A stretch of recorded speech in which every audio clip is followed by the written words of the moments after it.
Step 1. Set candles. Nothing like a candle night when the power's out. Step 2. Notice something strange. Is the wax dripping towards the ceiling?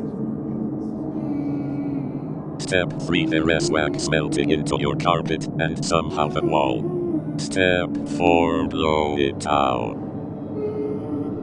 I should blow it out. Step 5. It didn't work and your skin is itchy and hot.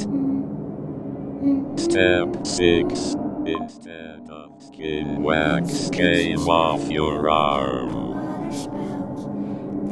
Step 7. Look at what you became.